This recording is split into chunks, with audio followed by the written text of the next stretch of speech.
Hey everybody, Derek here from Addictive Tips. In this video, I'm going to go over how to install PhpStorm. So I'm going to go over the generic binary because I'm using Fedora, so the snap does not work on my system because Fedora uses a different kind of confinement than is standard on Ubuntu and ones that support AppArmor.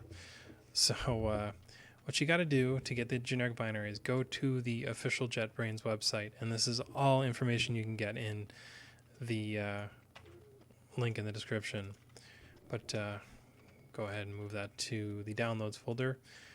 And we got to find PhpStorm, and it's right here. So we find that, click the download button, and PhpStorm should start downloading quite quickly. Alright, so once the PhpStorm package is done downloading, we can go ahead and copy this tar command and extract everything. It's going to extract into this folder here. And now please make sure that you have the Java runtime environment set up.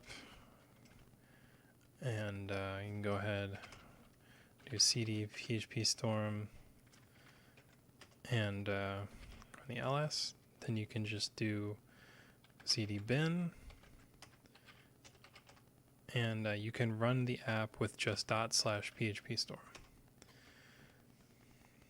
And that should open it up right away. Now this is an evaluation copy, so if you want to use this in your professional work, you need to pay for it, but it does work.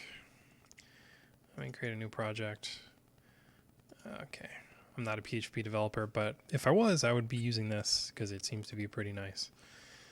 So that is how you get PhpStorm running. I'm doing this on Fedora, but it's usable. There's a snap, there's, other ways you can get it working, so definitely something I would check out if you are into PHP. Anyways guys, I hope you enjoyed this video, and I will see you in the next one.